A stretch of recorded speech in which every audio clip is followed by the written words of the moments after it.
शांति। आज बाबा के 26 मई 2021 के महावाक्य और आज के महावाक्यों का सार है मीठे बच्चे।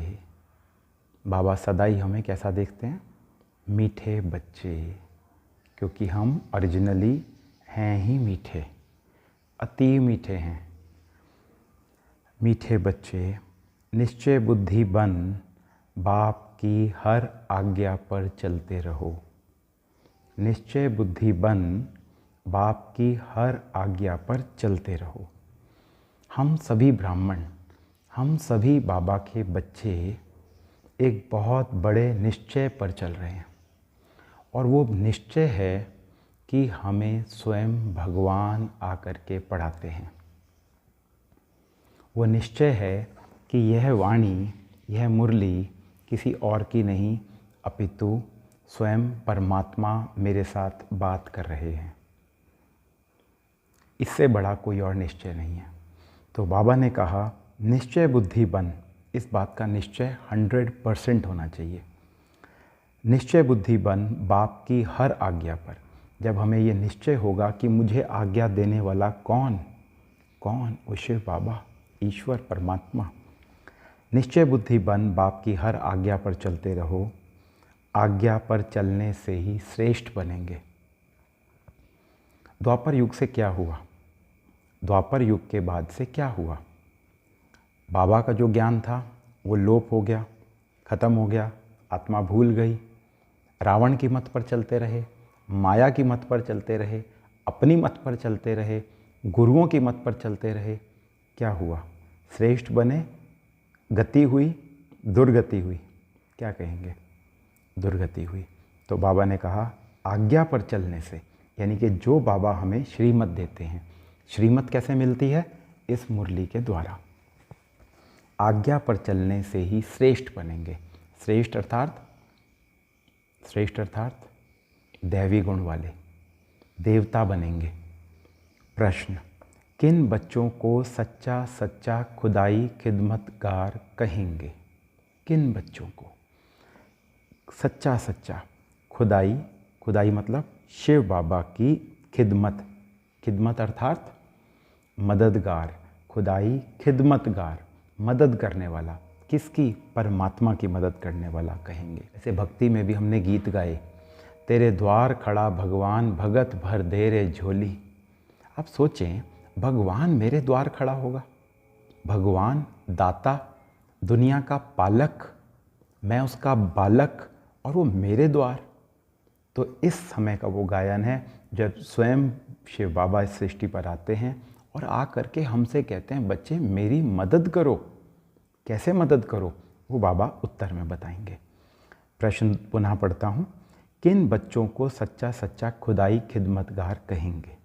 उत्तर, जो राजाई पाने का पुरुषार्थ करते हैं। राजाई पाने का पुरुषार्थ करते हैं और दूसरों को भी आप समान बनाते हैं। अब राजाई पाने का पुरुषार्थ का अर्थ क्या है? राजाई अर्थात दो राजाई की बात हो रही है यहाँ पर। पहली, मैं आत्मा राजा हूँ। किनका राजा हूँ? इन कर्मेंद्रियों का राजा हूँ। मेरी आँख जो देखना चाहे वो देखे, मेरे कान जो सुनना चाहें वो सुने, मेरे कदम वहीं जाएं जहाँ यह आत्मा चाहती है। परंतु आज हमारा अनुभव कैसा है? मैं कहना तो नहीं चाहता था, देखना तो नहीं चाहता था, उसको कुछ करना तो नहीं चाहता था, मगर देख लिया, हाथ उठ गया। ये हमारी एक कॉमन वोकैबुलरी, कॉमन भाषा आज बन चुकी है। तो कहाँ रही राजाई? कहाँ राजा हैं? आज हम अपने इन स्थूल कर्मेंद्रियों के भी दास, गुलाम बन चुके हैं। उसके बाद अभी जब हम इन कर्मेंद्रियों के राजा बनेंगे तो सतयुग में जाकर के विश्व की बादशाही हमें मिलेगी। पर पहले इस समय हमें अपनी कर्मेंद्रियों का राजा बनना है। तो बाबा ने कहा जो राजाई पाने का पुरुषार्थ करते हैं और दूसरों को भी आप समान बनाते हैं, स्वयं भी कर रहे हैं, स्वयं भी पुरुषार्थ कर रहे हैं। उसके लिए थोड़ा सा और अगर मोटे रूप में देखें तो अपना तन, मन, धन, संकल्प में समय सब कुछ सेवा में समर्पित करना, अर्पित करना। क्योंकि जितना अभी हम सेवा में अपने आप को समर्पित करेंगे उतना हमारे को भविष्य में राजाई पद प्राप्त होगा। और दूसरों को भी आप समान बनाते हैं। जैसे हम स्वयं कर रहे हैं, दूसरों के भी हम मदद करें, हेल्प करें। अब नए भाई बहन जो जुड़ रहे हैं तो वो हमारे से पुरानों से गाइडेंस तो लेंगे ना, तो हमें उनकी 100% गाइडेंस, जैसे भी हम उनकी मदद कर सकें हमें उनको गाइड करना चाहिए, हमें उनकी मदद करनी चाहिए। ऐसे ईश्वरीय सेवा पर लगने वाले बच्चे सच्चे सच्चे खुदाई खिदमतगार हैं। ऐसे ईश्वरीय सेवा पर जो स्वयं भी राजाई पद के लिए पुरुषार्थ करें, मेहनत करें और दूसरों के भी मदद करें। उन्हें देखकर दूसरे भी सहयोगी बनते हैं। उन्हें देखकर जब वो ऐसा देखेंगे और सोचेंगे कि जब ये इतनी सेवा कर रहे हैं, जब ये ऐसा पुरुषार्थ कर रहे हैं तो मैं क्यों ना करूं, तो फिर वो भी ऐसी सेवा करने लग जाएंगे। धारणा के लिए मुख्य सार। फर्स्ट पॉइंट, पिछाड़ी की दर्दनाक सीन से। पिछाड़ी की अर्थात लास्ट समय की, लास्ट समय जब विनाश होगा। पिछाड़ी की दर्दनाक सीन, जब विनाश होगा तो ज़रा सोचें ज़रा कितना दर्दनाक सीन होगा। अभी कुछ दिन पहले कोरोना के कारण कैसे कैसे हमने सबने सीन्स देखे।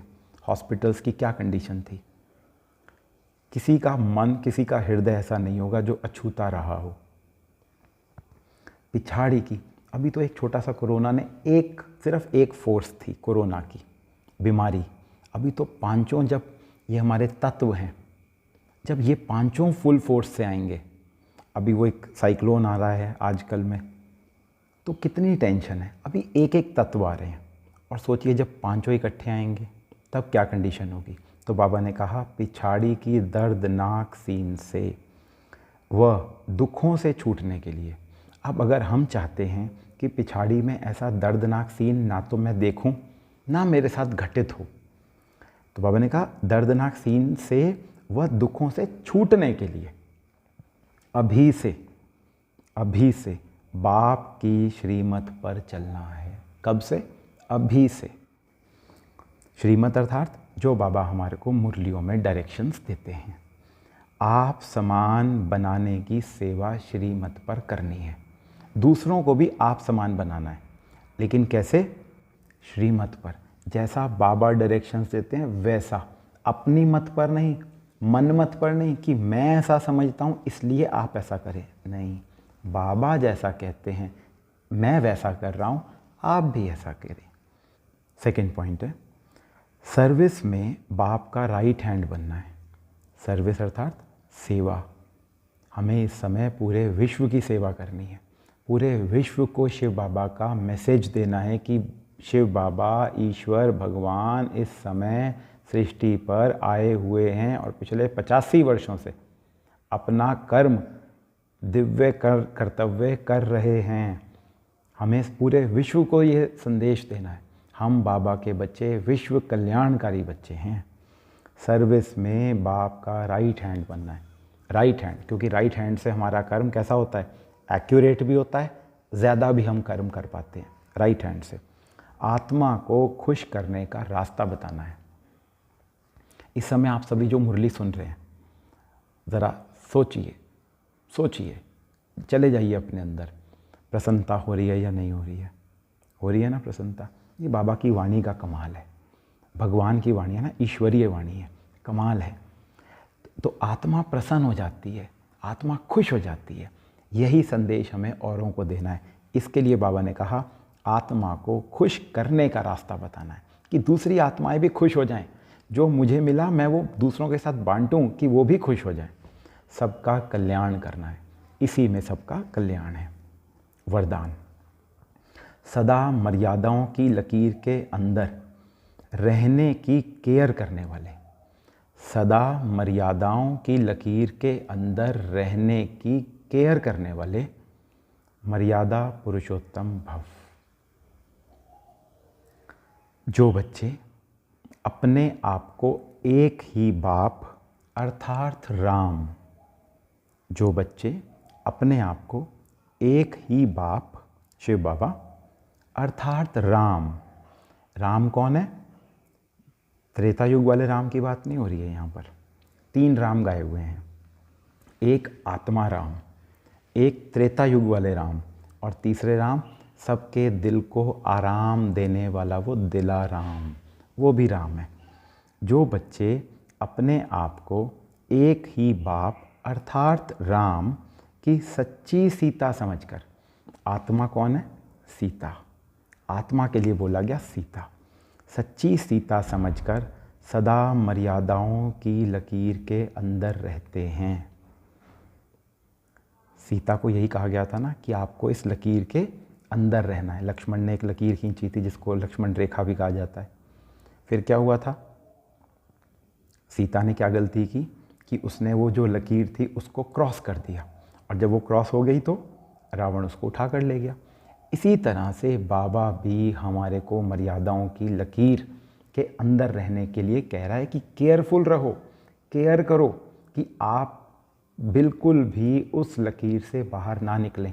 था ना भी संडे की वाणी में कि अंगूठा भी मर्यादा की लकीर से बाहर ना जाए।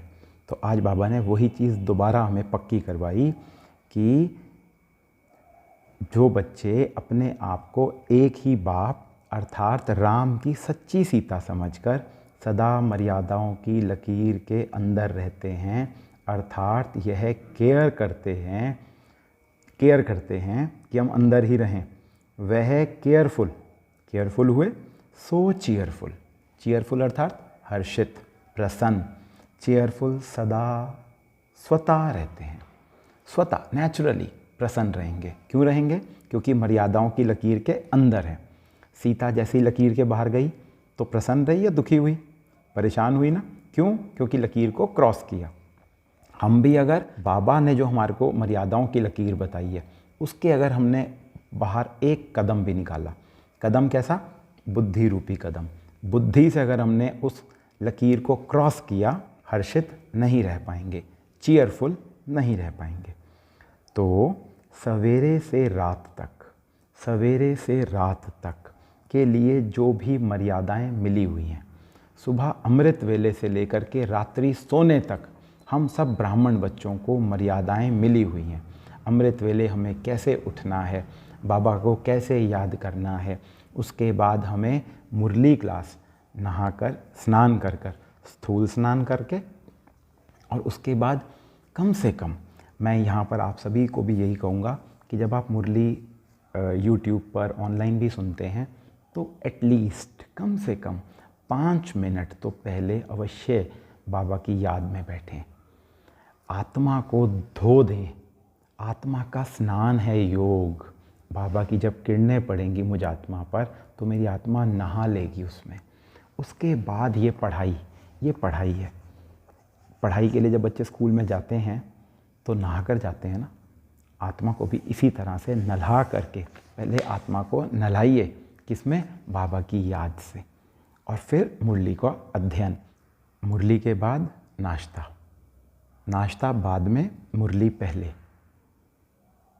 पहले आत्मा को भोजन दीजिए, उसके बाद शरीर को भोजन दीजिए।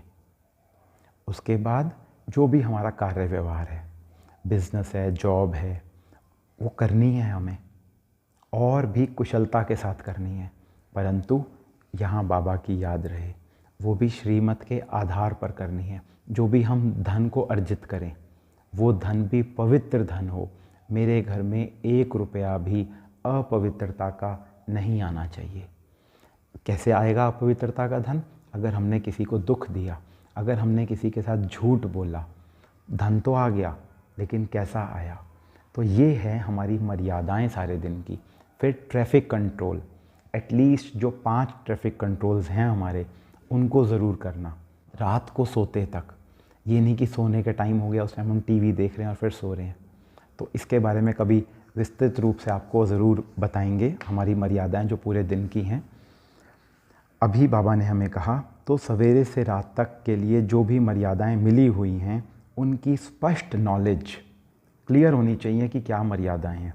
स्पष्ट नॉलेज बुद्धि में रख स्वयं को सच्ची सीता समझकर मर्यादाओं की लकीर के अंदर रहो तब कहेंगे मर्यादा पुरुषोत्तम। जब हम मर्यादाओं की लकीर के अंदर रहेंगे तब कहेंगे मर्यादा पुरुषोत्तम।